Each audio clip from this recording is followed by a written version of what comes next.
fix my shirt a little bit. Hi, hello, everyone. Okay, is that better? So I really just was hold on a second.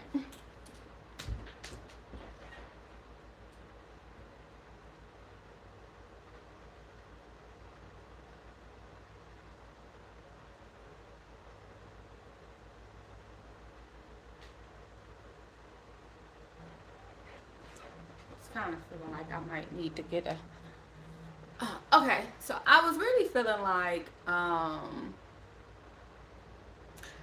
that when I was meditating earlier, and then I was like going through a couple of videos and just letting my mind wander, and I had a thought about how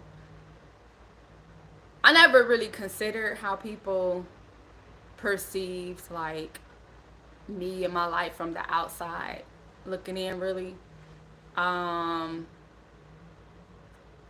or like their perception of who I am based off of what I've gone through, based off of who they are. Like, I am very aware that we all live in different realities, different timelines, different, having different experiences, even though we're in the same experience. Like, I have all of this understanding and knowledge and wisdom about people in life, right? Which is why I don't really usually take on like other people's perceptions, their energy, their views, or anything else. I am essentially very, very confident and very strong in who I am as an individual, who I am as a woman, what I want in life. I am open. Like, I have the vision. I have the blueprint and I know the foundation of what I want, right? Essentially, I'm very open on what that looks like because I understand that the things that I have been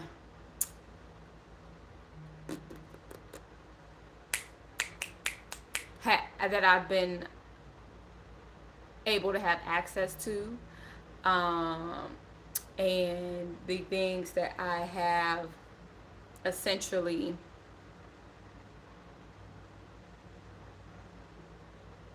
mm, we'll just go with have access. But there's another phrase that I want to say that's just kind of like being elusive in the moment. So I'll just go with the things that I've been able to have access to, which therefore means the things that I am even always aware of and have knowledge of what's available to me, right? Are different. With that being said, because I'm aware that although I have like all of this knowledge and wisdom and the things that I can see, the things that I do know, the things that I do want, there are multiple blind spots, right? There are multiple things that I do not even know that I can have access to that are even possible for me to have, right? So me knowing that the universe is my playground for real, I ask for what I know that I can have. And a lot of times my stuff is very foundational, very character driven, very, I guess, very logical, very, when I get into my asking mode, I get very specific on the things that matter. I really have studied myself. I learn myself. I study my environment. I study people. I see things people have gone through. I see things I've gone through. I look at some history. I look at um, what I actually want, what I actually desire, what I want that to look like for myself and for those around me and my children. Like, I look at all of these things, and then I also take into awareness and accountability that, like, this is what I can see based off of the experiences, the knowledge, the wisdom, um, that I have at this given moment with the creativity. So this is what I can see, right? And I'm aware that there are blind spots, that there are things that I can't see that I don't have access to. So I'm asking for this, and based off of this, of what I'm asking for, this is what I see in my reality that looks like it will fit. Also, because of this is just what I have in my reality right now, this is what I have access to, this is what's on my frequency at this moment. Well, I always say that I want to live on my highest frequency, my highest timeline. So if there's something better than that for me out there that I can't see, that I don't have vision or access to right now, then that's what I want, because I don't want to limit myself to just what I can see with these eyes, because I still have, until I can get to the place where this is my reality that I'm asking for, there are still things that I am not aware of. There are still things that I am growing and evolving in and learning, environments that I haven't been in yet, perceptions that I am not aware of, and dynamics that I am not aware of just because of the culture and the access that I have had granted to me at this point in time. So therefore, I I have always been extremely open on what that looks like, because my goal is to create a wealth, right? Financial wealth, emotional wealth, um, physical wealth, which is health and everything physically, sexual wealth, like I want to be sexually healthy and wealthy, and um, did I say emotional? Did I say mental? So I usually hit up like all the categories that I can think of, and I will speak them and I'll write them down, and like this is what I want this to manifest. This is what I want this to manifest into, what I wanted to see it in, and I'm not going to hinder myself from, because it's not really, it's definitely about me, don't get me wrong. Like I am very self-aware and self-centered, if that's what we want to use, if we want to use words, or selfish, because I don't think there's anything wrong with that. I think that words are words, and the connotations that we put to words are extremely really personal.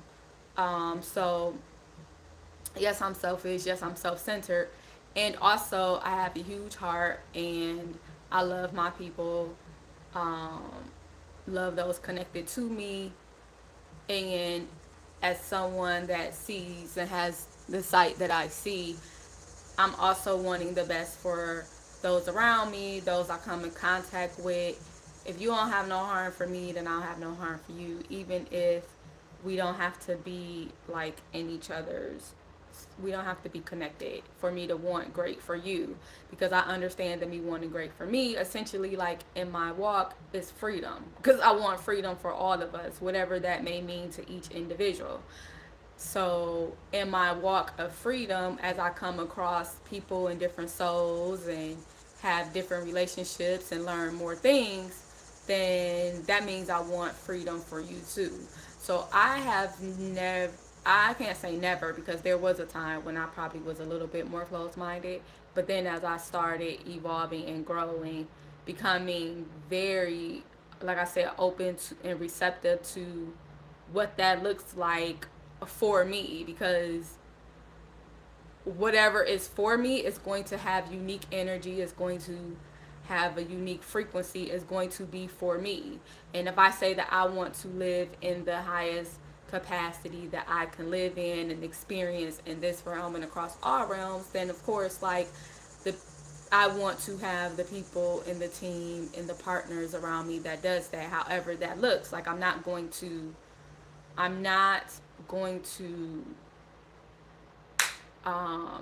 say no really to the things, like the things and the people and the culture and the environments that are like the the happiest I can be, the freest I can be, and not only me, because it's not just all about me, but those connected to me or those close to me, or even whoever my children may grow to be, and their children and their family. Like So I'm not going to, essentially, that's my thought. Like, I'm not going to shut something down because I don't have the correct, or because I have allowed someone to give me a bias or a fear against something, right? One of the things that, well, it was already happening on my journey out of the Christian church, but one of the things that I decided when I left the church was that I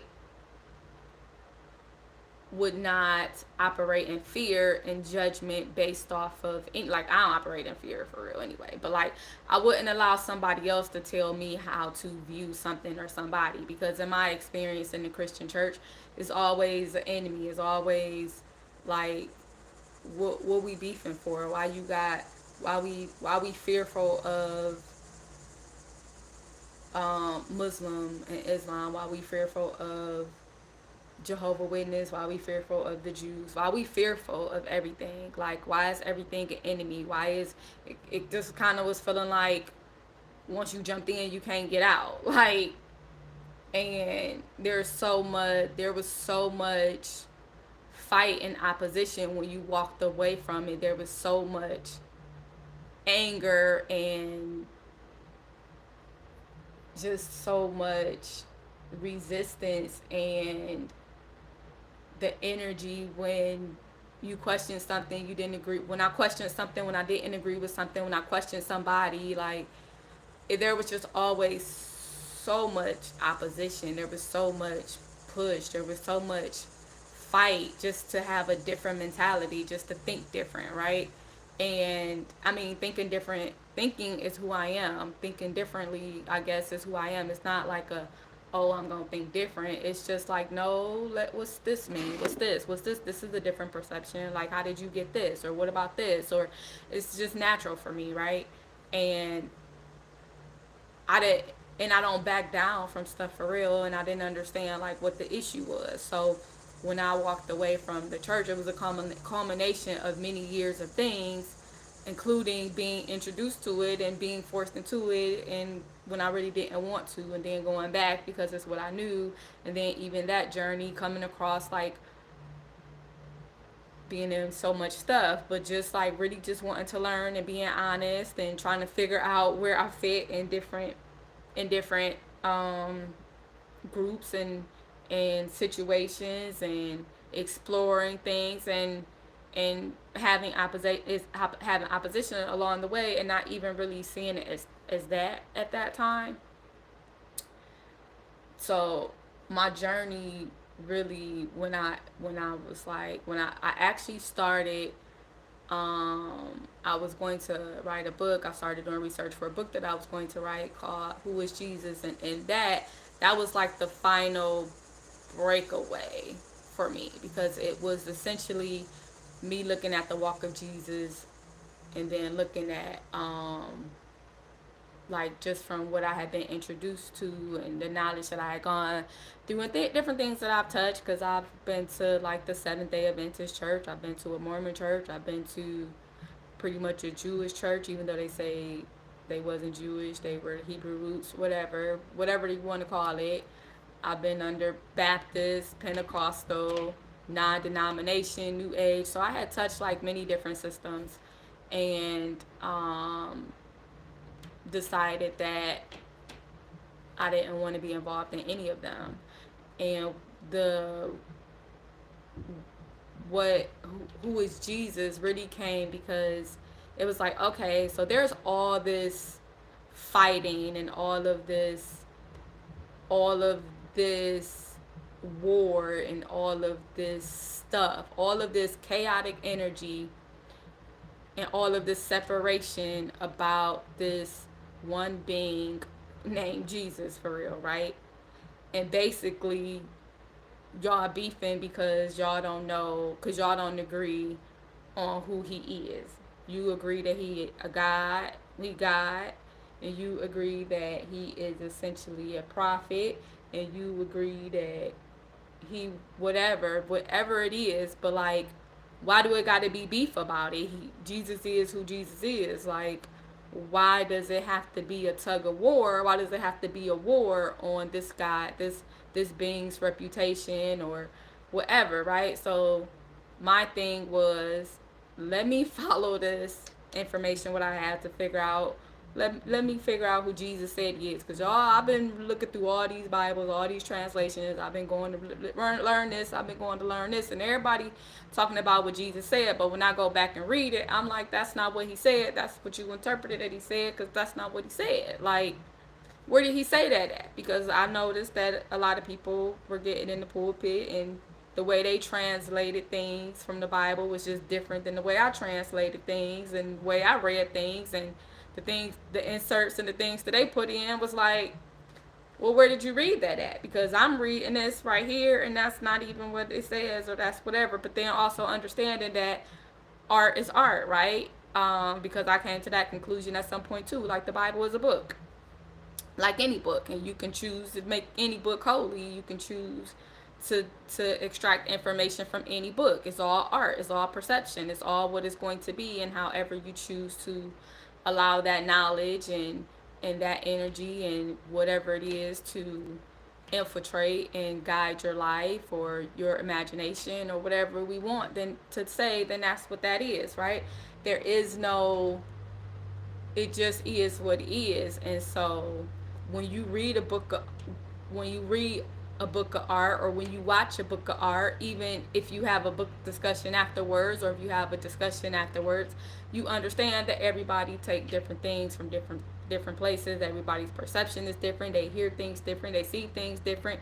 They process things different. They ask different questions. Different things impact them differently depending on where they are in life, where they've been, what they see, what they scared of, what they closed minded about, what they insecure in. Like, you just start learning all these things about people when you actually just listen to people, and you just be aware, and you ask different questions, and you see things differently. Like, you like, okay, it just to make it just, you just process the information and things differently, what I always did. And so I didn't really take it, it was never a quote unquote bad thing for me that I saw different, that I asked different questions, that I stood up for myself, that I questioned anybody in authority, that I didn't fall in line with everybody else, that, you know, people thought I was arrogant because I didn't have any heroes, because I didn't, like, I'm my hero. I didn't understand why I should have to look up to somebody, why I should have a hero, why I should, like, I loved the Black Panthers. I respected what they were doing. There was a time where, like, I read up on all the Black Panthers, and after reading through all of that, and my memories and just everything, because I can't even remember her full story, but Assata Shakur was my favorite Panther at the time. Like, that's what it was. Her story touched me. And other people read it, and they were more impacted and touched by Huey or Frank, whoever it was that was your person, right? Pop, Geronimo, Pratt. Like, that's who his was. But it just was, to me, there's so much information out there. There's so much knowledge. There's so much everything, books, TV series. Like, there's so much that came from somebody's imagination that was created by somebody. So who are you to decide what is accurate, what's real, what's not, based off of what you see, based off of what you have access to, based off of what you've been told to believe? Because a lot of times we believe things. I've just learned that on my journey, that we believe things because we've been taught to believe them, not because we questioned anything, not because we decided to go another way, but because something was handed to us and we were forced to believe it or walk a certain way, and then we defend that with our life without ever thinking outside that box, right? And anytime I thought outside that box, it felt like I got attacked for it, and people wanted to put me back inside of the box. And anytime I walked away from a church or a situation, or there was a confrontation, then I had to go through that process as well, and it just was life to me. And most of the time when I walk, probably like 99% of the time, 99.99% of the time, when I walk away from something, that shit stay in my past exactly where it's at. Like, I don't look that way no more, because there's other stuff. It's a whole world out here. I want something, and clearly I walked through all this, and I touched this, and I touched this and I talked to you and I did this and I gave it my all because that's what I do when I'm somewhere. And then like I walked out of it. So that means there's nothing here for me to really have or to be attached to or to be interested in. Like this ain't where my highest level is at. This ain't where my victory, my happiness, my joy, my family, like my beliefs, my culture, this isn't where it's at. And even if I came through and I took certain pieces that I made mine, shit, they mine. Like, that's my journey. And then you can have whatever pieces that make your journey yours, right? Like, it ain't got to be no competition. It ain't even got to be no comparison. I don't compare myself to other people because how can I? How can I? There is never been a comparison to me. I don't, competition isn't really a thing to me. I know that competition makes some people, like, it gets them going. That does nothing for me. What are we competing for? Like, what's mine is mine, what's yours is yours, and there's really nothing we can compete for. I don't really want to compete for anything. Either it's mine or it's mine. Because competing to me, like, when I look at the word and the energy of it, makes me feel like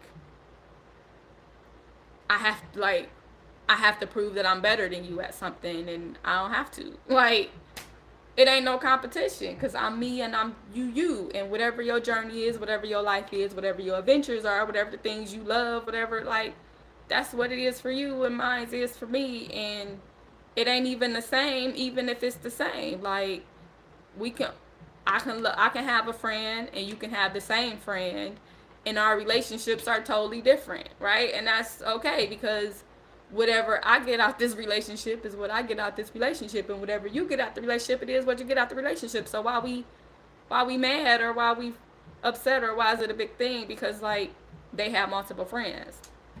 So as someone who had multiple friendships and dynamics around me for many times and many years, it just wasn't really a thing to me. Like, you get from people what you get from them when you get from them, and when you don't get it no more, then that's fine. And you can express the things that you need and desire for as long as you want to, and it's up to them to decide. But as long as they are something to you, as long as they were something to me, that's all that really matter, because that's really all that matters, right? Because even when you in a relationship with one person, just whatever that relationship dynamic is, whatever that relationship is, whatever is happening, that's whatever you're receiving from it, you're receiving from it. And whatever you're supposed to give to it, you're supposed to give to it. You can't really, even if someone tried to express to you how much you mean to them and they say things, like, you can only interpret that and receive it however you receive it, because you can never fully know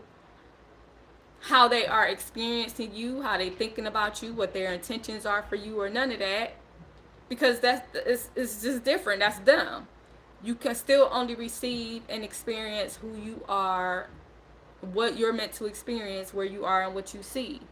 And for me, I just see the best of what I'm supposed to see. And even when I see the things that I don't want or the things I'm not supposed to see, I say that shit. And then as long as I'm here and as long as I'm exchanging energy for whatever amount of time that I'm exchanging it, then it is what it is. Like, I love you and you in this space because because we here, like, for whatever that may be, until one day it isn't, for whatever reason. And if I have been articulating myself and speaking and talking and, sharing my feelings and sharing my disappointments or whatever it is, then when the time comes or the choice comes to walk away for whatever reason, then it is what it is. Because I remember my aunts, well, I remember when somebody I knew left their marriage, and I remember them saying, like, all of the stuff, all of the big things that we went through, like, all of the years, it was really a simple argument that made me walk. Like, it was really the simplest thing that made me just, like, be like, I'm not doing this, and pack up my stuff and leave. And that was so significant to me, because it was like all the things that could have broke, all the times I did say, all the things that I did feel, all the hurt that I felt all these years, all the whatever, it really was like the smallest thing that we've been through that just was like, you know what, I can keep doing this or I cannot, and like walking away. And essentially that's what relationships are to me. You can, and it's not a bad or good thing. I don't really look at things as bad or good. They are what they are until they aren't. Like, it is what it is, and what you gonna do with it in this moment. Because if you allowing some things in this moment, is mean for me, I guess, like subconsciously, because it wasn't an active thought, but I need like something in this moment that I'm still getting something from. It's still my assignment, whether it's for me or for you, because everything is for me at some capacity, even if you getting something from it. Like, I do what I want to do because I want to do it.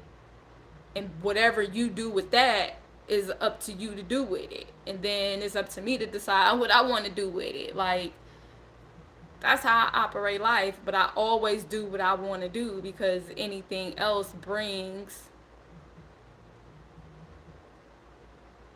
strife and pain and confusion and hurt and anger and manipulation and all this other stuff that people try to do. And I don't want to do that. Like, I experienced a lot of that already in my teens and my early 20s, and decided, like, I learned my lesson, and I decided that I didn't want to sit with a lot of the stuff that I had sat through. So I went through a couple relationship dynamics that I sat in, and I went through shit, and I dealt with shit, and I took some shit, and I accepted some things for whatever reasons that I accepted them, right? For whatever reason, whether I didn't know better, whether I did know better, whether I was just so attached to you, whether I believed that you loved me and I loved you, whatever it was. Like, I sat in some situations that I shouldn't have sat in for as long as I shouldn't have sat, like, for whatever long. Whether that's how people feel, like, for me, it just was like, it was what it was until it wasn't.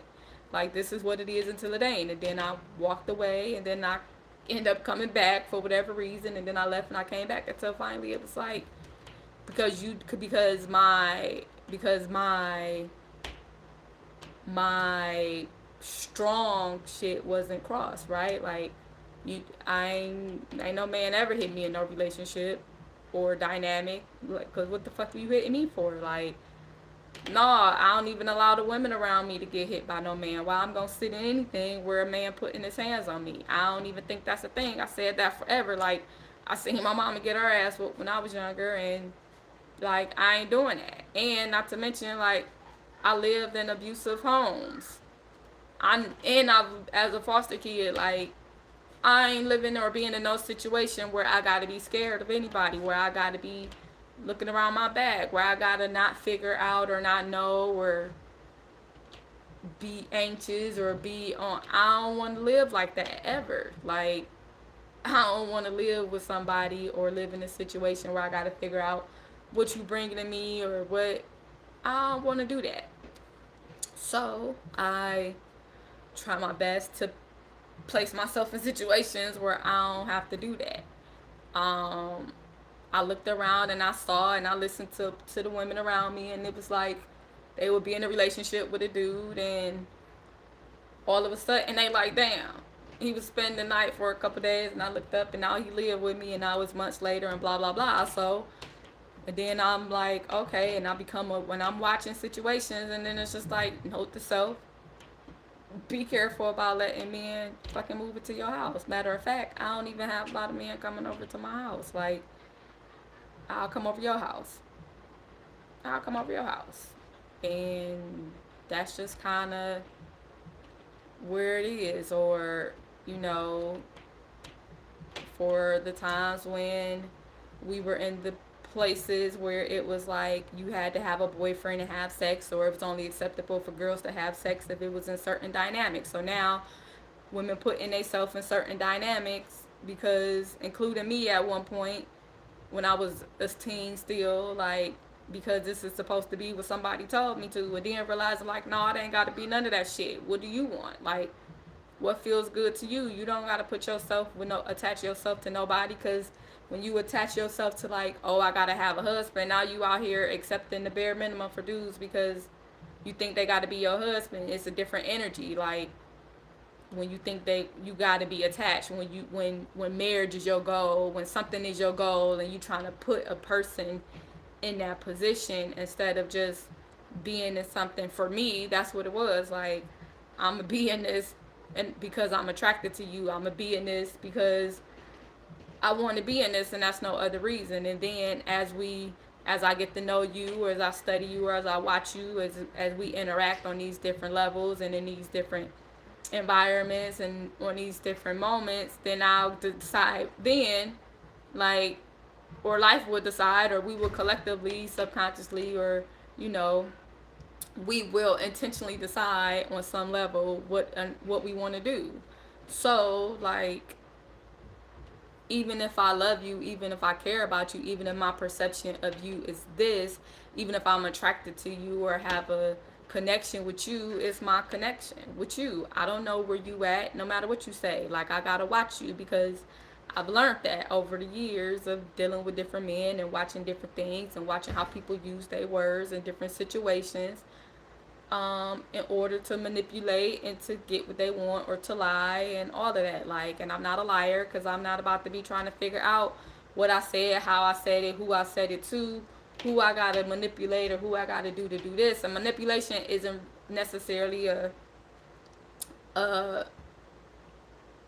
bad thing. Like, the connotation of manipulation doesn't have to be bad. The word is to simply maneuver things to your benefit, right? But when the intent and the energy behind that is very imbalanced on the darker side of the spectrum, and selfish and inconsiderate of the other person's rights, or infringing on the other person's freedoms and rights and truth or whatever, like, then that's where you got a problem. That's where the issue comes in. And like, I don't like to delve in those energies and those activities, and that's not who I am. I don't do all of that.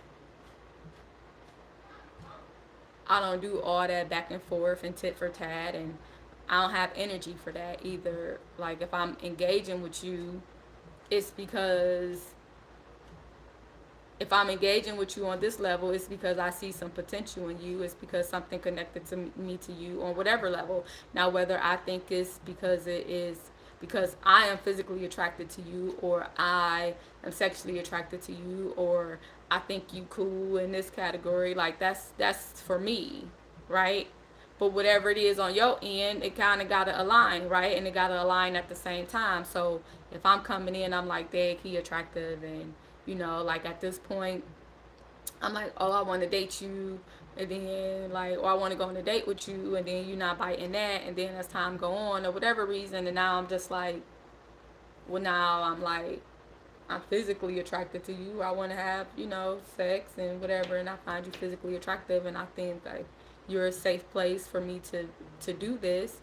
Then that's what I'm going to do, and then I'm also going to be open and honest about whatever other spaces I'm in, and then allow you to decide what you want to do with that. And then we do that until I decide that this shit ain't working for me no more.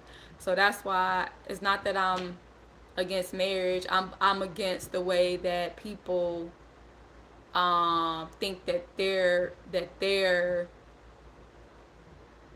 culture's definition and rights of marriage is the only way to do marriage, like, and they try to dismiss and dog other people for their relationships and their marriages and tell them they not married, when essentially the freaking word, the the etymology of the word, the damn basic definition of the word is to marry, is to bring together, is to decide to do some shit together, right? A contract, essentially.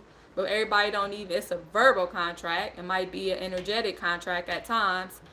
But even if you think it's an energetic contract, you need to get some verbal agreements, and then you can get some written agreements at some point too. But you don't have to go down and get a piece of paper, and you don't have to have a freaking certain type of ceremony, and you don't have to do things that people think that you're supposed to do. You don't have to exchange rings. You don't have to. You can.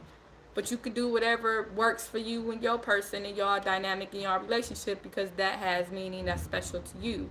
And that's pretty much like how I feel, and I feel that this culture creates a lot of um, entitlement and a lot of disdain, a lot of judgment, and a lot of people thinking that they superior because they did some things this way, and they think that your shit don't matter because you did it this way, and so it don't count. Like that's the shit that get on my nerves, because who the fuck are you to decide that something don't count? Because that's your culture. Like I don't care if we are neighbors. That's not the culture that I want to be a part of. I want to do something my way, and also understanding that like at some point it wasn't even a big deal for me either way. I felt how I felt, but not strong enough to dismiss how my partner may feel when they came into play. So I still had, like I said, I was open to a lot of things. How important is this to you? How important is that to you? Because like I don't celebrate holidays, and I probably rarely ever have, right? The Christian holidays, the American holidays, like that shit don't mean anything to me. And at one point, I probably did, but more so for like the family get-togethers or because I ain't really spent a lot of time with my biological families ever for real. Even when I came back around, I was around for a couple years max, and then I bounced out because it was too much. It wasn't where I wanted to be. It wasn't aligning with who I was, where I wanted to go, and the answers that I wanted and all of that. Nobody was wanting to give them to me, and then all the confusion and all the drama and all the other stuff it was just too much. So I just was like, okay, we ain't gonna do this. And so then that means like holidays, like I said, wasn't really a big thing. And then when you start looking into the meanings and the traditions and the cultures, and then you start learning about words and traditions and and cultures and things that you participate in religiously and do, just because they pasted this on it, it does not negate what it actually is attached to. And so like holidays ain't a thing for me. But then understanding at some point that like because I'm me and I come from my background, I might end up connecting with a man who comes from a different background. So that's something that we got to talk about, because I'm always very, very open and honest about where I'm at. Shit, if you follow me on social media at any point in time, then you've seen my journey. And like, I'm open about where I'm at any given point in time. So like I'm telling you where I'm at, and you as a man, you coming into my existence, or I knock at your door and you let me in. Like, what does that look like for you? What does that mean for you? And now we can have a conversation, because I don't necessarily want to take your traditions and things that may mean something to you and your family away from you. But then how do we incorporate this? Because I personally feel like you make your own traditions and cultures at this point based off of who you are, what you know, what you believe, what you feeling pulled by, what excites you, what stories you want to be able to tell and pass on to your kids, because that's exactly what traditions and stuff is. So I was really big on like creating my own traditions, and in my head I came up with a whole bunch of stuff. And even if I used their format a little bit, because it was like, oh, I do like decorating, like when it comes to around Christmas time, I do enjoy the decorations. I do enjoy being able to see this. Like, I enjoy this feel, like taking the things, extracting the things that I may like, and then looking into maybe the culture and the actual meaning of them. Like, okay, trees do this, or trees mean this, and this, and this, and this, and but like, do I have to cut them down for me to celebrate? Can we just do like just all of these things, right? Because I think it's cool to decorate the tree. Like, that's really awesome to me. And then to have a live tree in the house or whatever, like all of that means a lot. But then when you think about like trees and who they are and being living beings, like, is it really okay for me to just cut you down for this one month or whatever, like to end your life in existence because I wanted to do this? Or like, how would I even incorporate that? So that is kind of like the things that I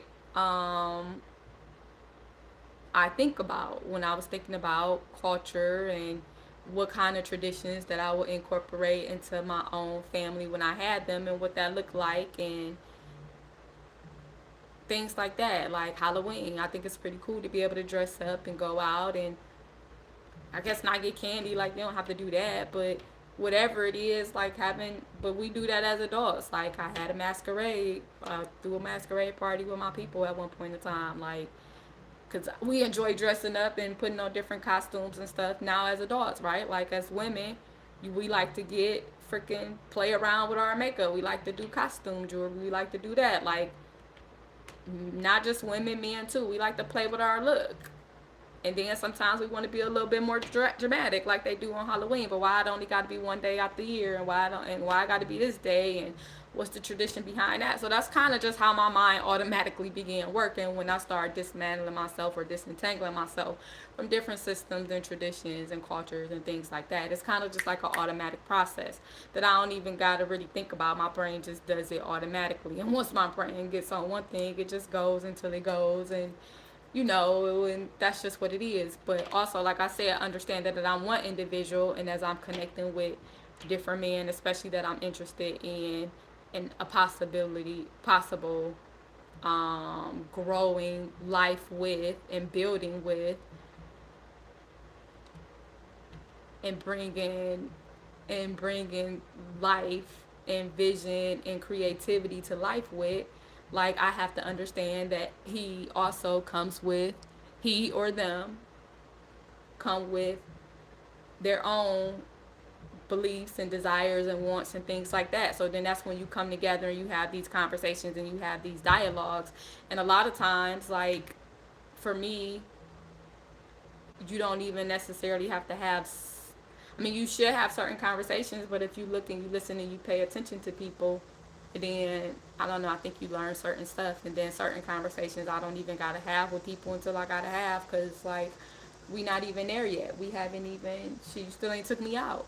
Like, you still ain't took me out in public, and I ain't tripping about it because I'm cool with this. Like, I said I wanted to have sex, and that's what I wanted. And I also told you I wanted some other stuff, but you don't want to give me that, and that's cool too, because right now this is cool. Like, this is most important to me right now. Or I told you that I didn't want to be your girlfriend right now because I wasn't emotionally ready for it.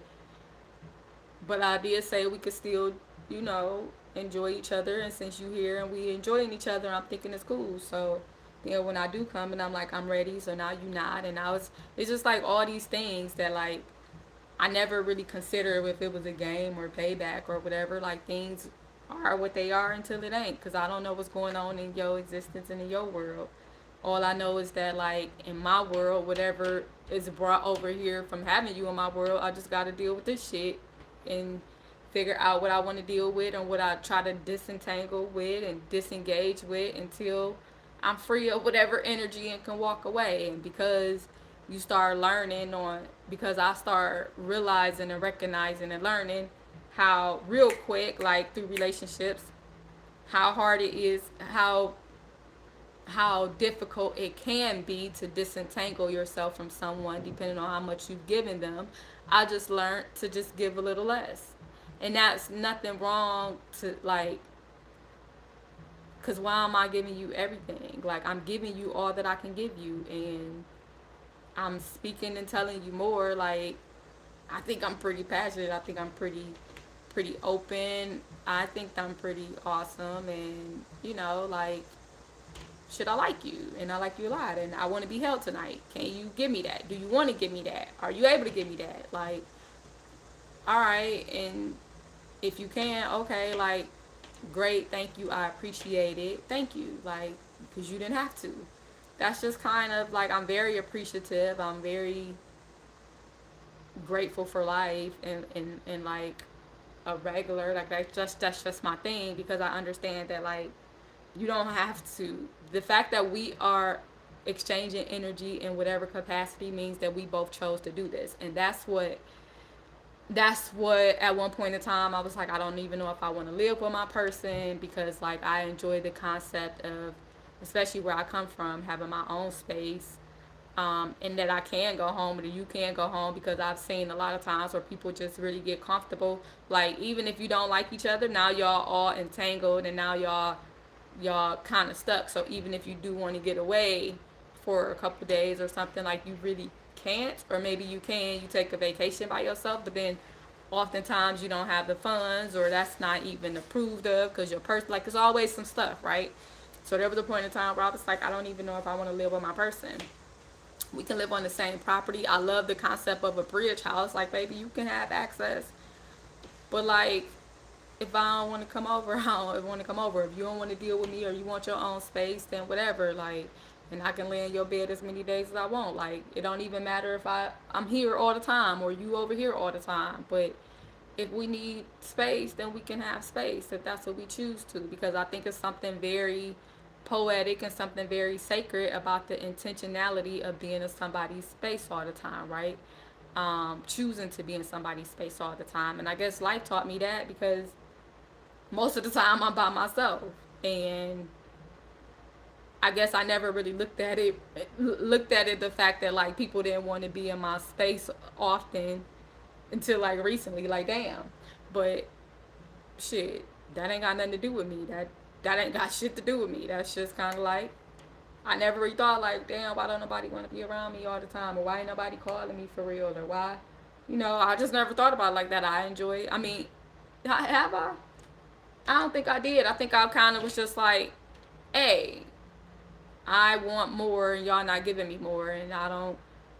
And right now, this is what I have available to me, and I love y'all, and I understand that we different, and I understand that like relationships are different and stuff, and like y'all used to me doing something all the time. I'm always the one reaching out. I'm always doing this. Like, I guess y'all got used to that, but like, why should I be the one? So, am I the only one that want to talk to y'all all the time? I don't know. It just is who you are. Like, they don't such and such. They just looking at y'all like that ain't something that y'all normally do anyway, and it's just what I do. So, but I ain't doing it no more. And then stopping that and just, but it never was a thought of, am I the problem? Hell no, because I know I ain't a problem. And if I'm a problem in your life to you, did you think I'm a problem? Then that's something that you got to deal with. Like, but I ain't never think that anybody thought that I was the problem, because I ain't think about it as like me, a individual being the problem. It was the situation. Like, I don't like this, and right now this is what I'm being given. So I understand that I ain't really ready to drop y'all completely for real. But I know that I deserve better and I desire better, and one day I'm gonna have better. One day I'm gonna figure this out. And then in the meanwhile, like, y'all giving me what y'all think is acceptable, and I'm accepted because it's acceptable. Cause why ain't it? Like, I don't got no beef with you. I love you. You my person. You know, you my person. You my person in whatever capacity, whatever this is. I'm gonna extract whatever I'm supposed to extract, whatever is for me in this moment, because I know that I see things how I see them. And then if one day it's never a thing, like I seen people in my life forever or for whatever, and then but like I guess today it's like, are you doing anything to maintain that that relationship, that dynamic, that status to get to forever? But for me, it wasn't ever that. It was just I'm living, I'm doing life. Y'all who I'm connecting with, this is what I have. Like, this is what I know. This is what I believe that we have going on over here, because this is what's a lot of my energy. This is what I see. And so this is what it is. And when we connect and whatever. And like, in my personal energy, I don't get negativity. Like, when I have my people with me, we not talking about other people. We not talking about each other for real. We not fighting. We not really talking about stuff. Like, I mean, we talk about stuff, but like, I'm not thinking like, what do we even talk about? And then there was times where it was like, okay, let us pour into such and such so that we can get her business off the ground. Like, then it comes like business stuff and trying to do business minded things, and for whatever reason it's not happening, whether people got the money or not, whatever. Because I always be thinking that I'm always considered enough, that like, because no matter what I was doing, I was struggling financially, that everybody else was struggling financially too, and just being considerate of people's finances and their lives and their time and their energy, and understanding and being grateful for that. I have the privilege. I always considered it an honor and a privilege that even though I desire a family dynamic in the community and, a lifestyle.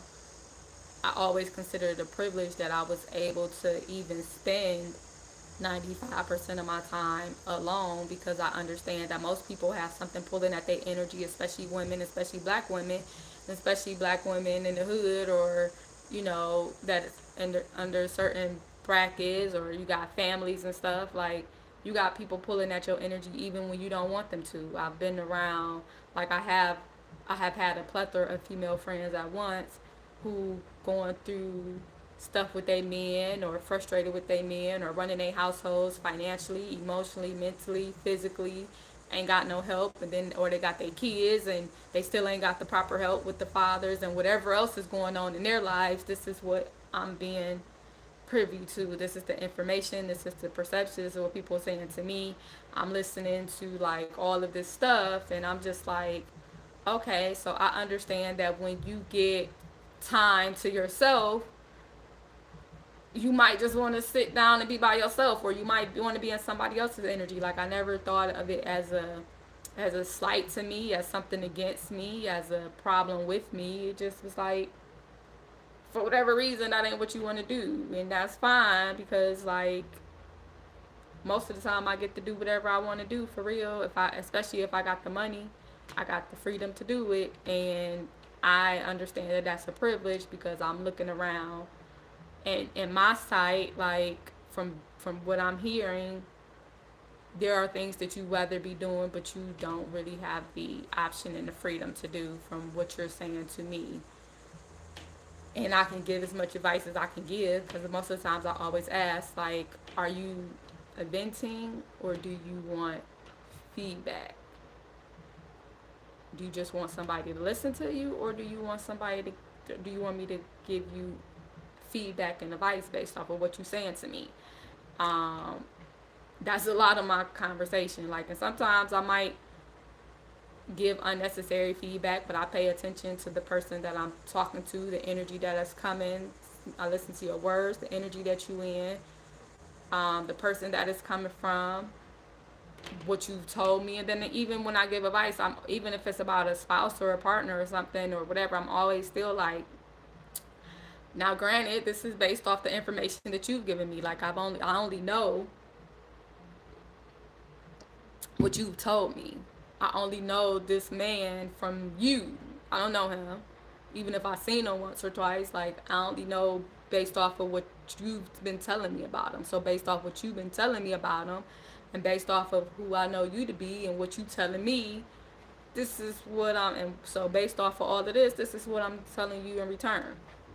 I only know what you told me about her, or what you told me about the living situation, or what you told me about this. So based off of that, and based off of this, and then based off of where I'm at now, or based off of what I see, and based off of whatever knowledge and wisdom that I have, like, this is the information that I have to give you. So, like, that is how most of my conversations go. And a lot of times when people come into my environment or want to talk to me, and that's, they're venting or whatever, that's just, that's often how the conversations go. Um, and there are times when, like, it's like somebody steady going off about their person, and I'm like, hey, do you even want to be with them for real? Like, and that's happened multiple times against multiple relationship dynamics, male or female. Like, do you want to be with them? Then why you with, like, because listening to you, I don't know if you want to be with them, or you feel like you stuck with them, or, like, you just want them, but you don't really want all of them. You want them to do what you want them to do, but that's not who they are. So then I ask you again, do you want them, or do you just, now is it you got a point to prove? Like, now is it because they once said that they didn't want to do this, now you're going to prove to them that you can have them do it? Like, now is it a game? Like, sometimes I be listening to people talk about their people or talk about situations, and it's like, is that even what you want to be a part of? And then I also know that we can hear things differently, so I just ask, and I always try to be very considerate and very careful, especially when I'm talking to somebody about they partner, right? Or their children or shit, anything for real. Cause you got to be careful how people you give information or what you say, cause people will want to be mad at somebody or they want to get back at somebody, and sometimes they're gonna choose you because it's easy. Like I learned that in my youth and everything else. Like if somebody mad at somebody else or something they did and they want to take out a little bit of power or control, they're gonna do it on you because they think that they can get away with it. And if they people was doing that to me, most of the time they probably could because I ain't care. Like I ain't got nothing to do with that shit. You ain't mad at me for real. But anywho, my perception of life and people and things are really different. And like I never expected or wanted anybody's pity for what I've been through because I don't pity myself. Like it's been life. It's been until recently. It's just like, yeah, I went through some fucked up shit, and it's also life, and I still gotta live life. And like because I went through all that shit, I discovered a whole bunch of stuff that I didn't want, that I don't want to go through very early. What love was or what love wasn't. Like I put myself through a lot of systems and was like, or I or I got put through a lot of systems and learned a bunch of stuff and was like, I don't want to touch none of that again, including religion. Like because as I started off saying, I started that book, started that research on who is Jesus, and it was just like, cause why y'all beefing with them over there? Are they even beefing with you? Cause I done met some Islamic Islamic people and some Muslims from being at this school, and they came from other countries, and I done met people in Cleveland through the Nation of Islam, and like I done travel here. Well, and like that's not. I don't really think they focused on us for real. And I don't even think it's beef. And so what if they think that Jesus is a prophet? Like if you think that he got all incarnated, then he could be a prophet too, right? Like he was prophesying, right? So what's the big deal? Like why does it have to be dissected to that capacity? He could have been shit. He could clearly he was a healer. He was a prophet. He was an oracle. He was what? What else was you? Miracle worker. What else they call you? A doctor, a sick, the doctor. Well, healer. He was a healer, a comforter, a therapist, the chosen one.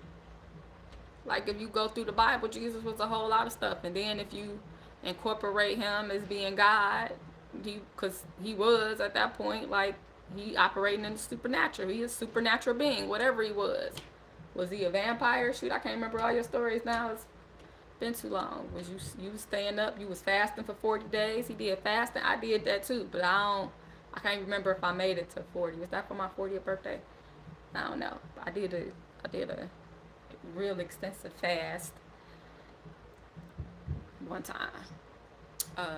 Probably a couple times. My body gonna do what it want to do, but I would be like real. And I used to be real intentional around my birthday of doing different fasts. So you did the fast. You made the. You was broke. He was poor. So he knew how to make a. You knew how to make a whole bunch of loaves of bread, and you knew how to make a lot from a little bit. That's what you did. Your mama probably taught you that. Shoot. So, and your daddy, because he was a carpenter. Got your trade from him.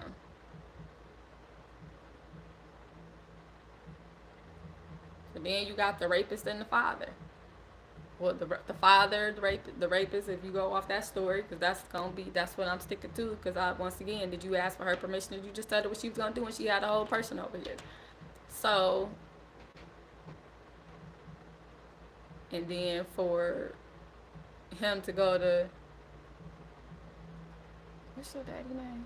Mary, Jesus, and to Joseph, and tell him like, hey, you still gonna marry her? Like that whole dynamic is interesting to me. Like, so you told this man because you put it as God. Like you told this man that you saw you David.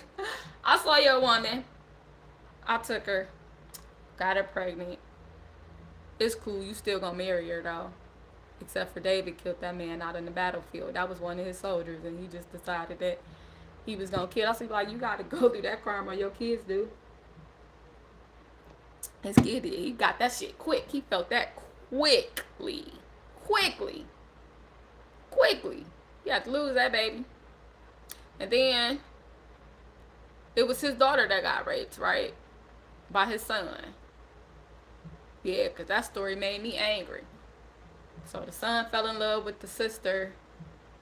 Because he had a bunch of kids. Mostly boys. Then he had the one sister and the one sister. But I can't remember all the story. These was David kids. So David took Bathsheba, and she was married. Did she want to or not? I can't remember. Did she have a choice or not? Did you just like, but you know, that's your, is that your king? Is that your God? So let me see. Follow that story from what I remember off the top of my head. Bathsheba, but then, so he was a king. He had many wives and concubines already, most likely. But then he had them kids, and the one son raped the daughter, and then like all of a sudden she ain't had no value. But then I kind of connect that to both Christianity and Islam, as far as which we learn about um, the cases, or the what's the word that I want to use? The facet of Islam that follows that, to where they kill their daughters when they decide that they become impure, quote unquote, or that they have lost their quote unquote value, even though, like, that pissed me off, even though it was at the hands of her brother and he raped her or whatever. So then that was how the Bible told the story. That was in the Bible. And so then she ended up having to pay for that. So all them sins of the father, like, he committed an act, and then even though he took her as his wife, right? Because he killed that man, so that man's soul came back, and that man's ancestor wreaked havoc all over David's household. That's how I'm looking at that today. That man's ancestors was like, hey.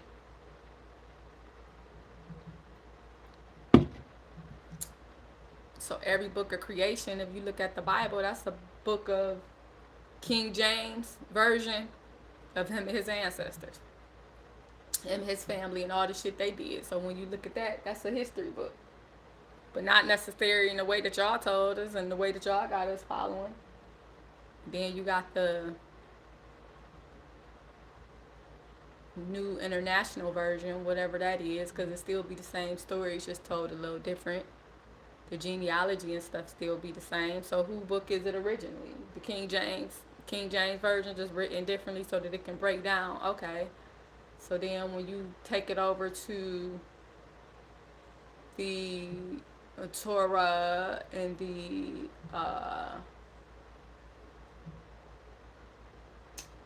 Jewish and the Hebrew, but then you start, if you take the Torah studies like I did, and you start learning the different languages and breaking stuff down language wise, then it gets even deeper, because then you realize that, like, the whole religions and organizations are based off of a lie. Like, if you are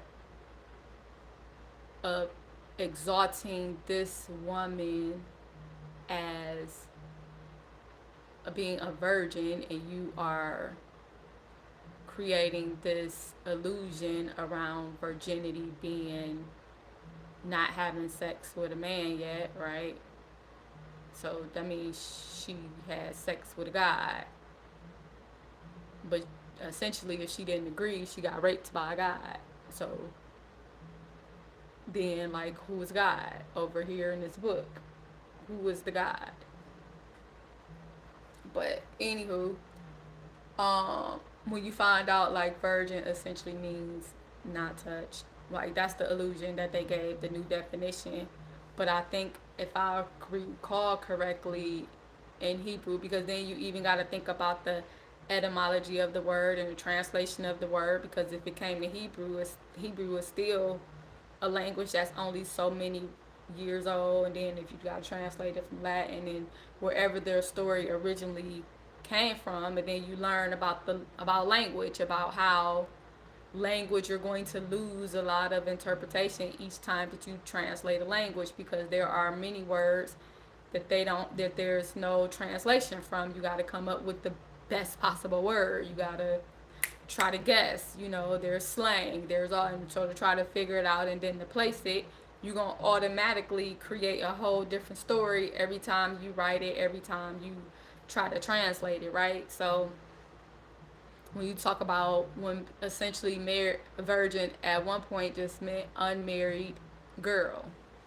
just meant she was unmarried. It ain't had nothing to do with her having sex or not. So then you start looking across different other cultures and other stories and other dynamics, and it's like, damn, unwed. Well, over here with oh, what culture is that? I'll just say witches, but not even just necessarily that. But we'll say the pagans, or I don't even like that word because everything been tarnished. But we gonna take away that. We gonna watch that because witches aren't fucking bad. Paganism isn't bad. Like, it is what it is.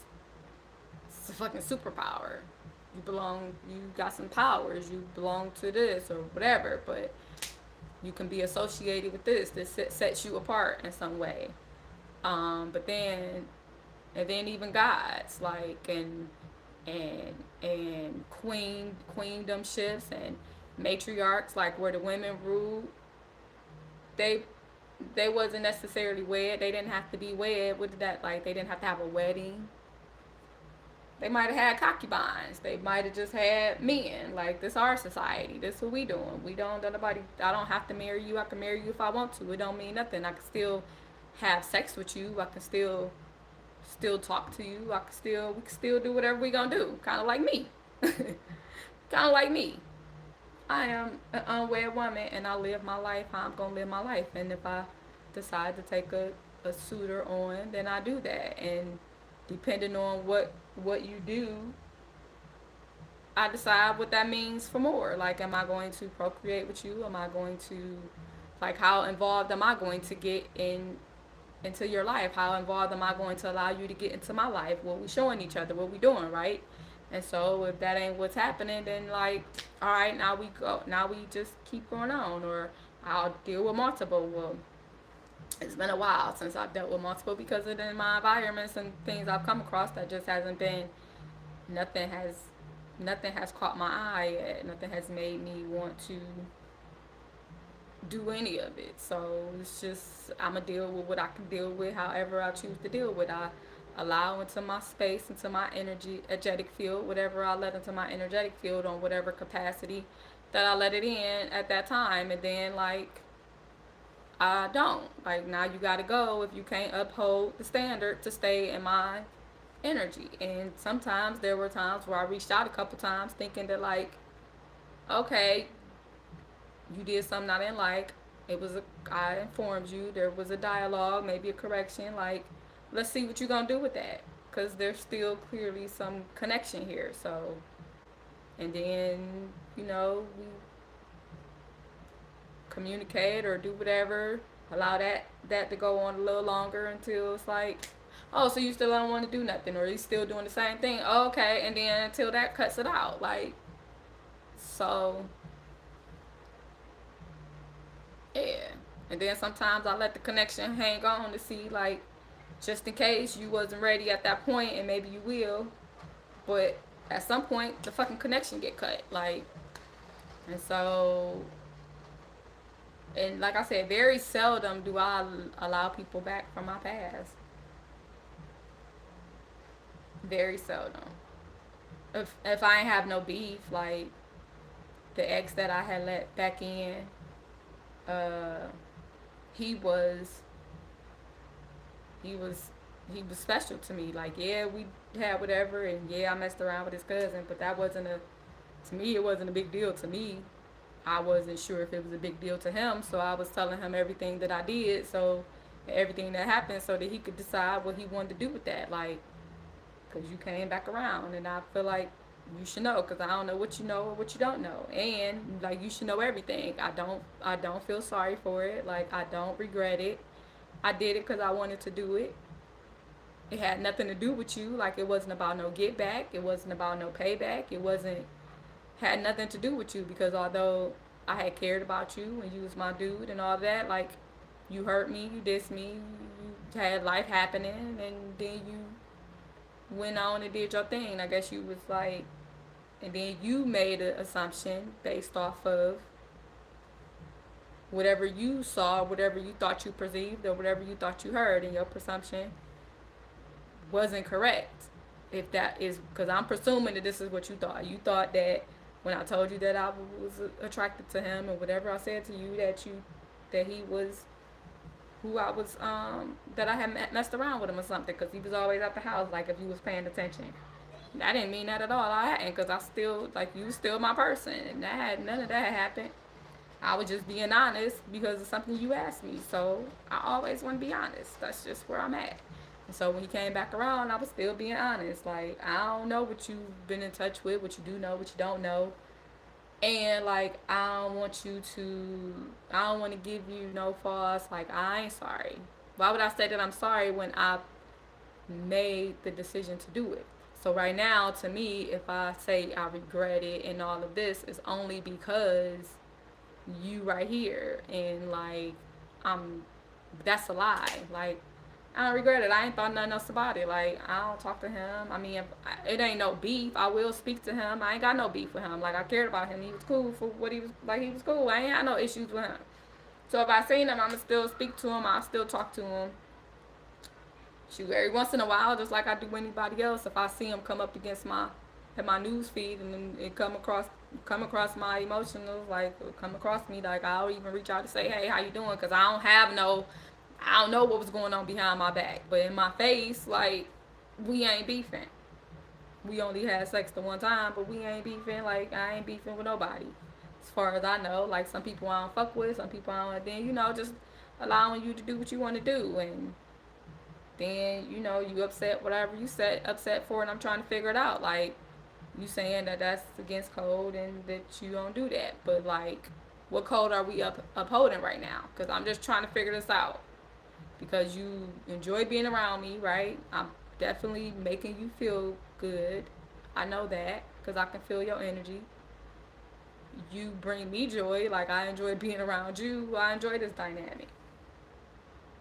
I ain't felt like this probably since, shoot, maybe since you was around the first time. Like I don't know, like, so it's definitely some connection here because you here. So what part is bothering you? Because you keep talking about yo niggas or whatever. Like, so you worried about what niggas gonna say about me, about you? Like I ain't know nobody knew. If they don't, I don't care. It wasn't no secret to me. And like you ain't got to take me around your family then. If that's what you nervous about, I ain't asking you to be your woman or your wife right now. Like right now, I'm telling you that I enjoy spending time with you. We ain't did nothing else to do nothing else. Like I'm enjoying this connection. And I'm excited to have somebody who I'm connected to and I'm enjoying the connection with. Like, 'cause I ain't had that in a few years. It's been a few years since the last guy done touched me or anything like that I allowed to touch. It's been a few years since I cut that connection. That's just what it was. Um, so now it's you, and you here, you back from my past, and I'm telling you everything, and I'm trying to figure out like what the issue is for you exactly, because you haven't really said that you have an issue with it. You keep telling me about a code and niggas, and like, so I'm listening to the I'm listening to what the implications, and I'm seeing between the lines, and I'm just like, oh, if you upset about your family or something, like we ain't gotta do that. That ain't even what I'm asking for right now. You can, or you trying to figure it out for you, because today I just enjoy spending time with you, and we can get to that. We ain't even went out on a date yet. Like, and you don't have to. I enjoy coming over here. I enjoy like us riding around in the car, and like that's chill to me. Listen to music, and it's the vibe. I ain't. It's the vibe. We vibing. I'm vibing.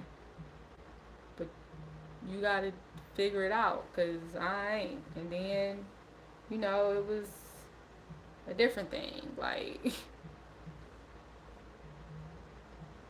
don't call me out my name. And I know, that might have been like something simple, like to you, it might not even meant nothing. I didn't even think that you meant nothing by it, but I don't care. I don't know, because I ain't like how I felt. Like, don't call me out my name. Not even playing. I don't play them games. Why you gonna call me out my name? I don't know if you call me stupid or whatever it was, it might, and I didn't even, whatever it was, like, I didn't feel like he was trying to be mean. Like, it was, I didn't like how it felt, even if it was like something simple, something the kid would say, like, I don't like it, so don't do that. Don't call me out my name, no matter how much you think it ain't got nothing. Like, I don't do that. I don't do that. I ain't gonna call you out your name, and I don't like how it feel. I don't even play like that, because I've seen how people try to play and do shit under the sly, and then next thing you know, people calling each other bitches and hoes, and you got people in relationship dynamics just calling. We ain't gonna do that. Then he get upset, and I'm gonna call and do whatever. Okay, well, that's fine. And then, we'll call my cousin and blah, blah, blah, and ask him, okay, so now you trying to intentionally hurt me. Like, whatever you saying, like, now you trying to intentionally hurt my feelings. And that ain't okay either, because even if I hurt your feelings, like, it wasn't intentional. Because I don't intentionally try to hurt people that I care about, even if that's something that I did. And, like, I apologize to you. I tried to apologize multiple times and say, like, if I hurt your feelings, if I broke your heart, then I apologize for that. I didn't apologize for my actions, because, like, I still don't understand what I'm apologizing for. I'm not sorry that I did it. I am, however, sorry if I hurt you, because that wasn't even my intent. And I didn't even think that you would care. Like, you weren't a factor in my mind when I made the decision, because you weren't even in my life. It had been over a year since you disappeared out of my life by the time I actually had sex with your cousin. Like, you erased my ass out your system, out your life, and me and him was cool. And then one day it was just like, came in from out of town, and I decided I was gonna have sex with him. Like, it had nothing to do with you, because you wasn't even a thing to me at that point. Like, I wasn't nothing to you. You ain't never reach out or nothing. So that's all I'm saying, is that I won't apologize for that. That feels fake and it feels insincere. So I'm only going to give you sincerity and truth. And so I apologize if I hurt your feelings, if broke your heart, or that's what I apologize for. I apologize for hurting you, because I ain't think about it. And clearly I did, because I'm listening to you, and at the end of the day, that's what you're saying. But, like, you don't get to intentionally try to hurt me, because, like, I don't intentionally try to hurt people that I care about. And you, like, how can you say you love and care about somebody and then you intentionally try to hurt them when you get mad? That don't make sense to me. I don't understand that type of quote unquote love. That's not love to me, on no dynamic from anybody. So if anybody has ever got mad at me and intentionally did something to cause me harm or pain, or was like deliberate, like, I'm going to do this because this is going to hurt her, then, like, you ain't really care about me. You don't really love me. You couldn't have. You couldn't have. Because, like, who does that? To teach somebody a lesson, to do, no, I don't want that kind of love ever in my life. It's not the kind of love that I give. Now, if I hurt you by something that I did, whether intentional or not, we can discuss that. And half the time, like, I don't apologize unless I feel a reason, like, unless I feel bad about something. And then recently I was apologizing for some stuff, and I was like, well, months ago, and I was just like, why do I feel bad? Like, I don't even know why I'm feeling bad or why I'm supposed to feel bad, but some feel different, some feel off, so I feel like I did something wrong. And, like, I apologize for that, but I don't even know what I really did wrong, for real. But it feel like I hurt you. So, okay, I apologize for, if I did something to hurt you. I was going through some stuff that ain't had nothing to do with you, like, and then that was that, and then just, like, essentially not caring. Not caring, because I'm just, at some point, it's like, even if it's not, even if it wasn't intentional, my mind just started going like, damn, you've been hurt a whole lot by a whole lot of people over all the years, and people ain't apologized or gave a fuck, because, I don't expect people to apologize. I don't be apologized, and I probably used to do a lot of apologizing until I stopped. Like, I realized, like, what the hell we apologizing for? Like, if you did it, you probably meant to do it, especially if you was intentional with it. So, what part are you apologizing because you intentionally did something, but you didn't intend to hurt me? That's different. Because I do stuff that I don't intentionally mean. Like, I literally didn't think about it. I didn't think that my actions would impact you in this way, because you didn't give me a reason to think that they would. Like, you didn't give me a reason to think that I was as special to you as I felt that you were to me. And so we can either address that and do something with that, or we cannot. But to just be like, now I'm gonna get back at you, or now I'm gonna hurt you on purpose, I don't never want nothing to do with those dynamics ever. Like, because that is not love. I have seen people say that they love somebody, and then you go and like destroy their property, or you go and purposefully make something inconvenient for them, purposefully try to hurt them. Like, the lengths that I've seen women and men go through to, like, but especially women go through to be deceptive, or to cause pain, or to get a get back or a lit back. Like, damn, I never thought that any of that energy was like aimed toward me, because I don't be thinking I'm that important in anybody's life, for real. Like, I got a lot of people that I feel like was important to my life, but they important as much as they want to be important, right? Like, they important to me. You important and you special to me.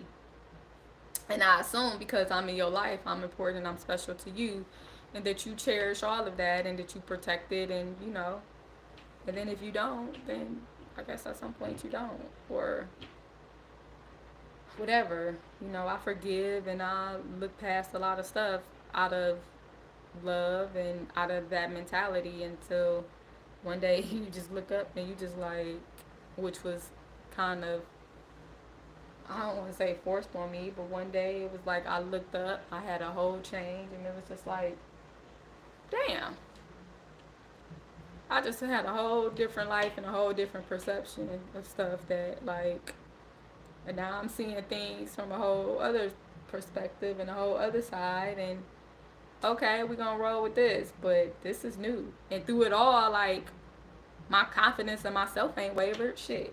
I still think I'm awesome. I still think I'm beautiful. I still think I'm powerful. I still think I'm amazing. I still have beautiful dreams and aspirations. I still know that I desire and deserve an amazing partner in life and family and like all this other stuff, right?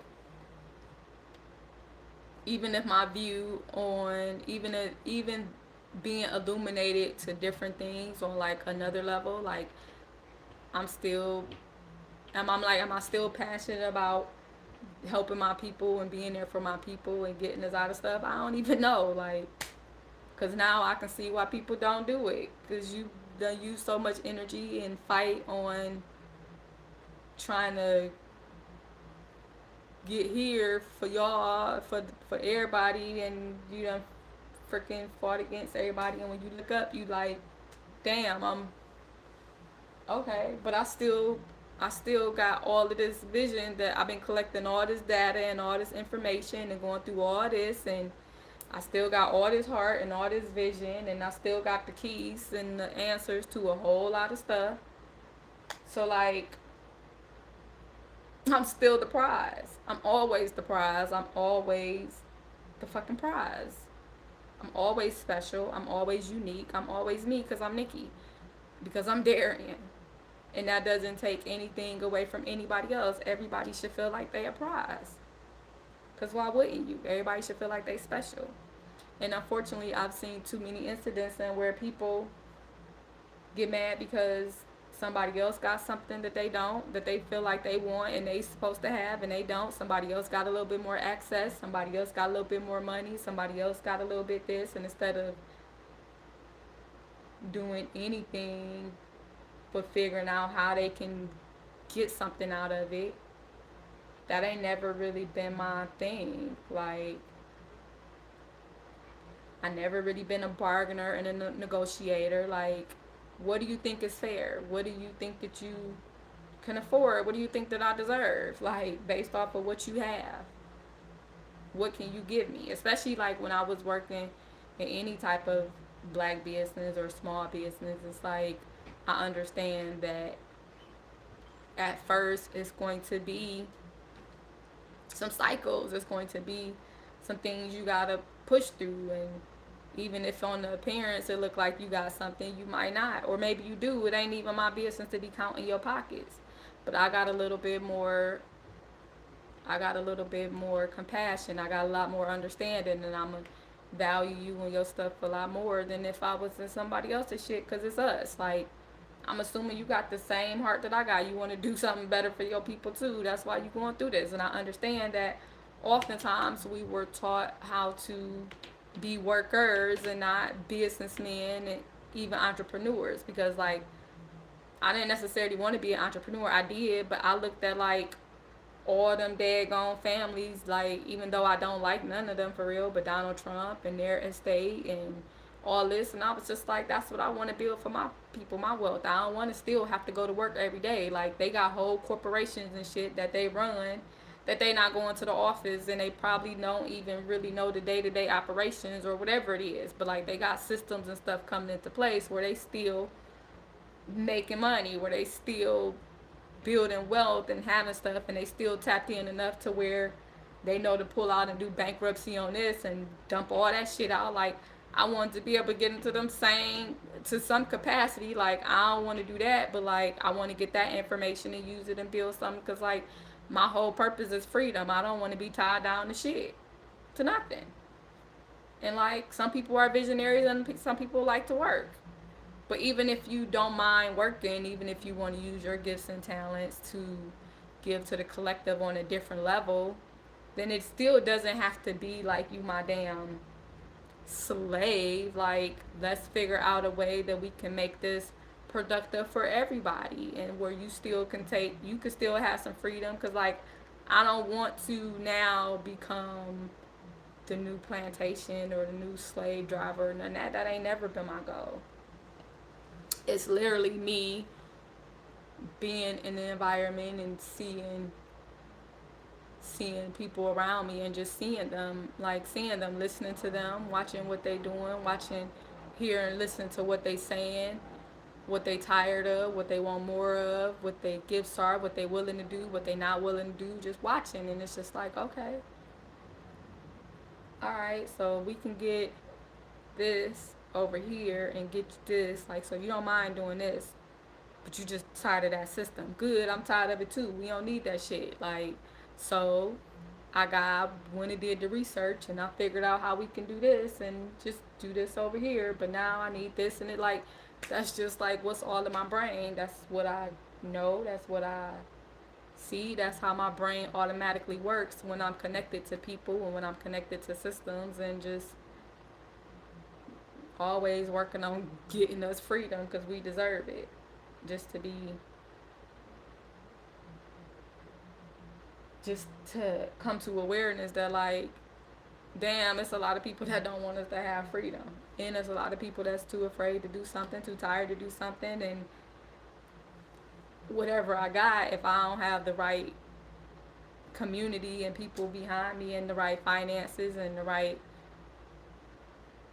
stuff, then I'm all this special still. I'm still special. That don't take shit from me. I'm still wealthy. I'm still, but if I die, all that shit just gonna die with me. And I guess some people would love that, and some people wouldn't. Like, I done gave. I wasn't hoarding information. I guess I told people what I felt was relevant for them to know. And it's a lot of times where I gave information, I gave business ideas and excitement of telling people what I wanted to do, and wrote stuff down and thought we was working together with something, and like, I'm pretty sure some shit got stole along the way. Probably more stuff than I could ever even imagine, or some shit got lost, interject. I don't know. Like, just life. Life is what it is, and if it didn't get stolen, it got sit like stuck back there. Cause it's some things that I it's some business and ideas and some things that I dreamt 10, 15, 20 years ago that I saw and shared or wrote down or didn't share, that like I'm just now seeing fucking come to fruition and start seeing around within the last couple years. Like, damn, I am powerful. I'm freaking powerful, and I just gotta be like, damn, I talked about, damn, they just not doing this. If I would have had somebody backing me, if I would have had some help, like, how the fuck? And now I gotta be like, damn, maybe I should be doing some research on some of these places and see where the fuck this shit originated from and what office, because I took my business plan here.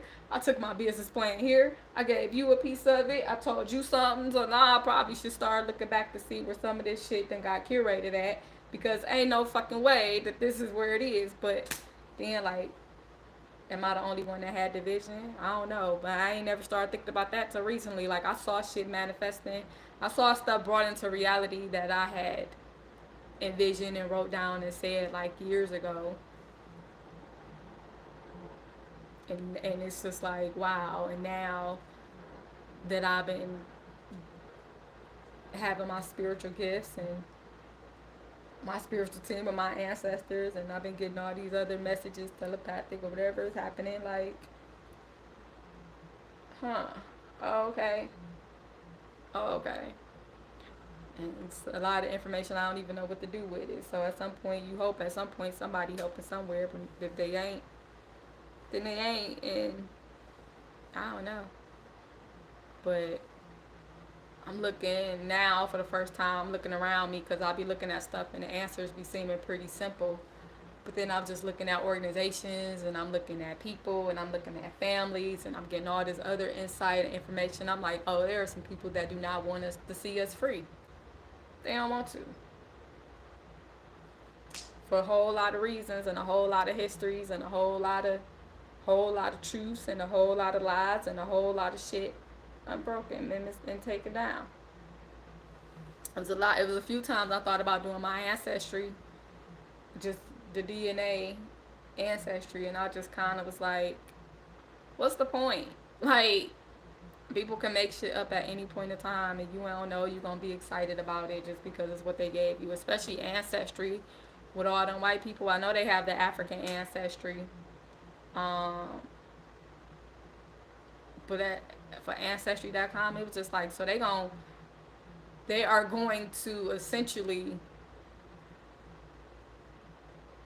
take your information, run your test, give you some information that dates back or that sends you over somewhere near Africa, so you could say that that's where your shit is at, so that you don't have any rights to this land that they took, because it must be some shit coming up, some treaties or some contracts or something coming up. But if everybody done went and did all these DNA tests or whatever that placed them over there, then now how you gonna come back and say this is yours? Like, what you gonna use, because you allowed them to leave you a paperwork trail saying that you over here somewhere.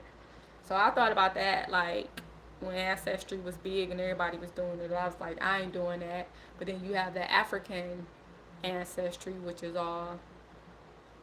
I did look into, and it's black scientists, black, everybody black. So I was like, okay, that seems interesting, and I know it does the matriarch, the matriarchal line and things like that. And I know that I was putting it on, and I know a couple people that did it, and I'm also like, but I didn't think about that because it was it was a team of black. But it's still, now I'm just, as I'm talking, I'm like, what does that mean? Because how do you ensure that you still get to keep your roots here and also whatever other place that you may be? Because outside of the history and outside the stories and outside of whatever false history and documentations or whatever that's been given, like,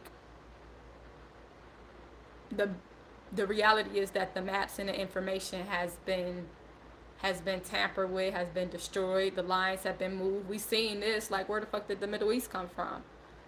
Since like for real, one day you just looked up and it was a divide. It's the Middle East. Well, where the hell? When did it become the Middle East? Like, this Africa. Like, when did it become a divide? And then when you even look at like the Panama Canal and you look at how they were working on that and the things they put and the things that they built to make it this, and you actually can start actually looking at how lands and towns and cities and states and countries and shit, like they be been manipulating the territorial lines all the time. They be washing out how they be playing in the waters and doing bombs and underwater bombs and creating earthquakes and tsunamis and washing out whole towns and then coming back and taking their land late. Like, it be all kind of stuff, and then now they can call it this and that. So when you look at it like that, like, all this shit is kind of like messed up, like all kind of like scattered around like a puzzle.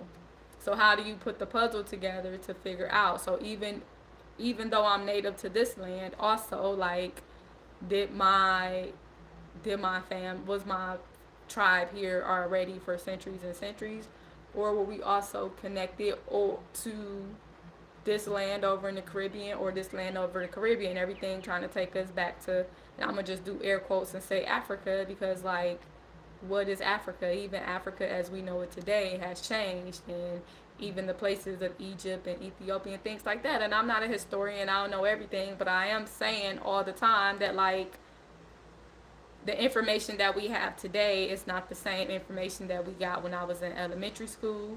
It's not the same information that I got when I was in middle school and high school. And I'm coming from multiple backgrounds and multiple schools, but essentially a lot of poverty and a lot of hood and things like that, right? But I remember the globe and the things being different. And I kind of even remembered like the land being flat and then all of a sudden it being a globe, like circular, like the earth is round and all of this. And it's just like, it be arguments about shit that does it even really matter? Does it really matter who said? Who said? Like, who decided these percentages? Who decided this? Who decided this information? Some specialists did, right? Somebody got in, somebody said something, and somebody got on, and then they did a voyage or they did whatever was done, and they decided that was accurate. Okay, but does like, what does that do for us? What advantage does that create? And like, does it just help you to destroy and navigate the maps and the systems or whatever, like to for your agenda, or does it do something else? That's just how my mind works. And I've been up meditating for a long time today already, like but so, and then if so then I'm talking about like the ancestry and stuff. So then you start thinking like everything trying to take us back over to there, but there are other lands and things of that nature to where we could have came from, because when you start thinking about the United States only being essentially what maybe, is it 600 years old? Is it 600 years old? Essentially, as far as from the first um what were they called then? I ain't gonna say, well, I can't say colonizer, but even before they essentially colonized into slavery and stuff. But since one of them first hit the land, like there were tribes all around that had been here for eons, right? And there's evidence, and I wish, but these were so many years ago where I was coming across all this information of like the scientific evidence that the oldest bones being found, especially here in the U.S., or was it America? U.S., what they were calling America then, USA, was a woman, and she was like, oh, what was her name? What did they name her? Lucy? Was that Lucy? I can't remember. I can't remember what her name was, but she was like, thousands of years before they found another fossil of like a man, like a male. So essentially it was a woman. And then there was like the evidence that like at one point, just like nature, how nature, certain certain species in nature will be essentially hermaphrodites. That's what I'm gonna call them, where they have like both female and male genitalia and organs and can reproduce or whatever. I don't know if hermaphrodites today can reproduce. They should. I wonder because I remember when we were younger hearing about. I hear when I was younger that being a thing. Like it seemed like there were more of them than like you hear about now. But that was a thing where you had individuals that were born with both a penis and ovaries and vagina, and because it was such a phenomenon, or because they started studying them and experimenting on them and made it so uncomfortable and such a thing, like it became a thing. And then it became a thing when it probably shouldn't have been a thing. Like all you needed to do was create the right medical team and the right environments to ensure that they thrive. You didn't have to do anything else beyond that. Whatever else they chose to do with their bodies and their uniqueness was up to them. But we don't know how to handle anything as a uniqueness in society. That's something that colonization, oppression, and fucking judgment and superiority complexes and all that other shit has destroyed.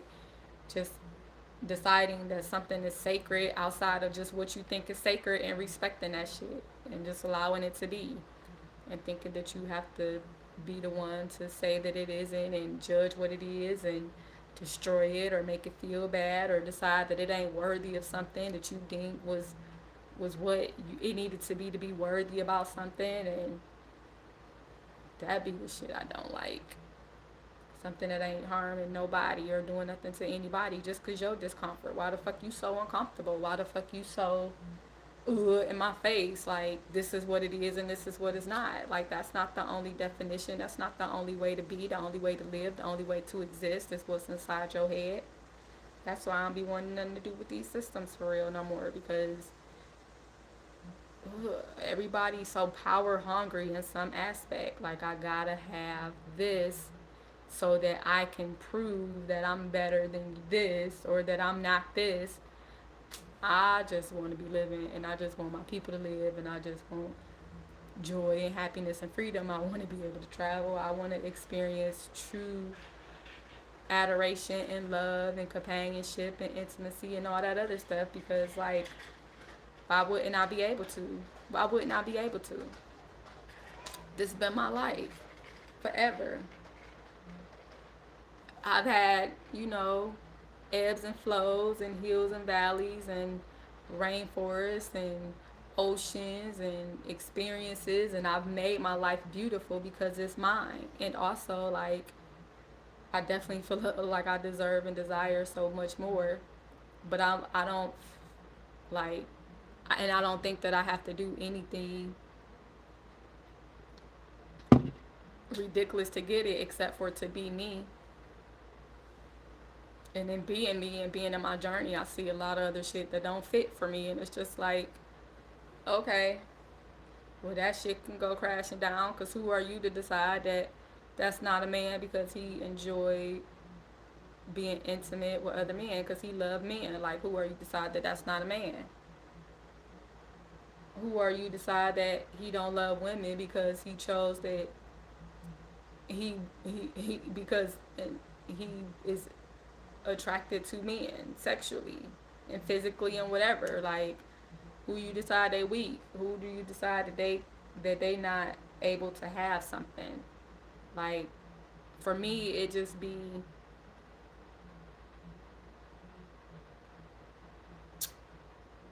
especially when it's done like that's who they authentically are. Because I always say, let's not disregard that there's been a lot of things that have been put into place where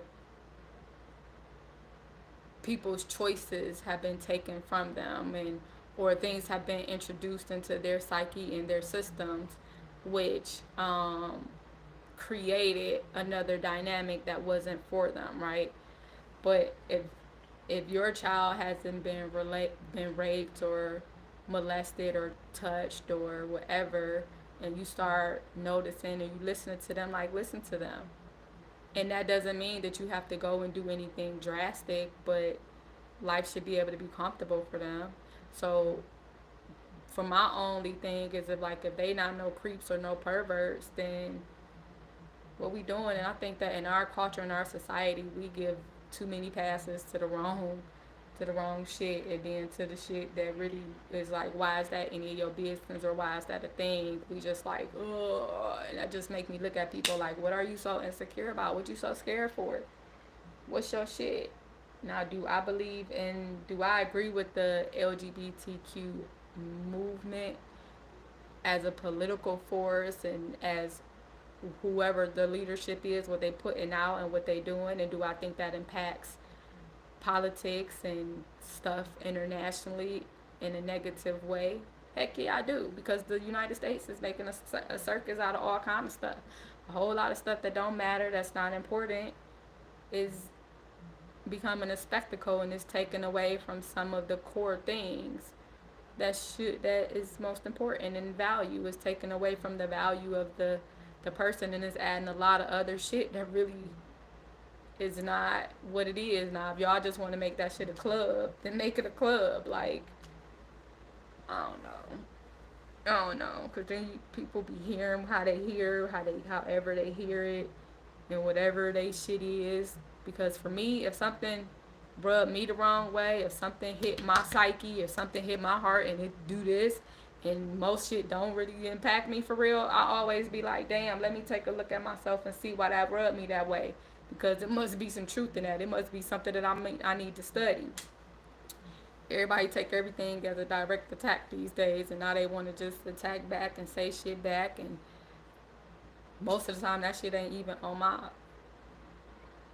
When people do stuff to me up front, that shit be like all up here. I don't, cause that ain't my focus.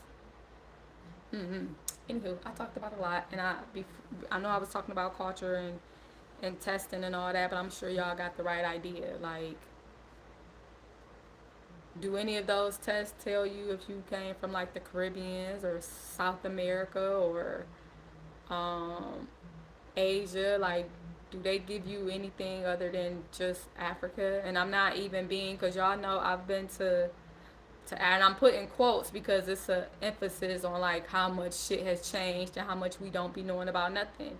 And I'm not saying not to be proud of like wherever you come from, but like, or is everything just taking us to Africa? And then you gotta wonder like, why just that, and what else is happening in the background? Like, what else is people trying to do, or trying to take, or trying to seize, to where they just taking us here? Because I don't be believing all the history that they gave us no more. That's just facts, and it is on that. And that's a whole other dialogue. I ain't got enough energy for that today. So I hope y'all enjoyed this video.